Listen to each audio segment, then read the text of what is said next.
বৈধভাবে বাংলাদেশে বেড়াতে গিয়ে অপহরণ হলেন এক ভারতীয় নাগরিক। আর স্বামীকে অপহরণকারীদের কাছ থেকে মুক্ত করার জন্য বিলোনিয়া মহকুমার রাজনগর পিয়ারবাড়ি থানার দ্বারস্থ হয়েছেন স্ত্রী।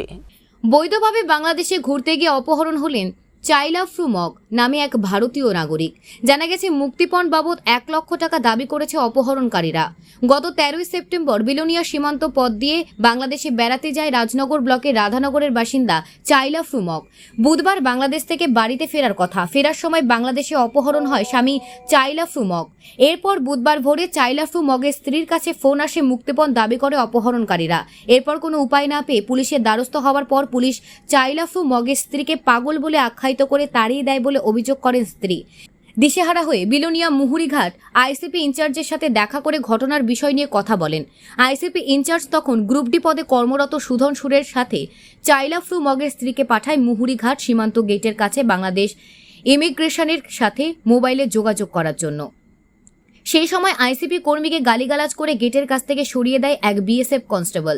এরপর আইসিপি কর্মী সহ বিএসএফ এর জওয়ানদের সাথে শুরু হয় বাকবিতণ্ডা।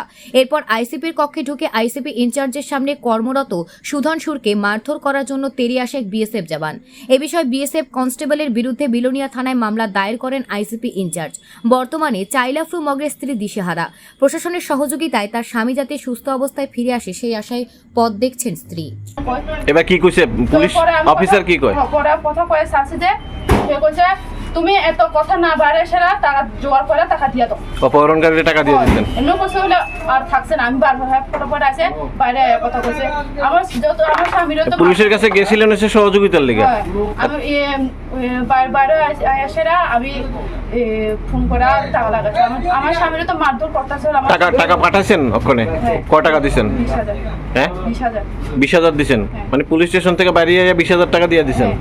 কেন পুলিশে আপনারা সহযোগিতা করছে না? করছে না। আজকে আমার জামার লেগে এরকম হইতেছে, পরে আরেকদিন অন্য মানুষ লোকে হইতে পারে। এটা আমি প্রশাসনের কাছে দাবি করতেছি আমার জামার যত ভালো মতন আয়াত পারে যাতে ফিরে আনতে পারে এমন। হ্যাঁ। তো অপহরণকারীরা এখন কি শুধু ভরসা শুধু অপহরণকারীরা যে সময় ছাড়বো তখন? এছাড়া কেউ নাই আপনার পাশে?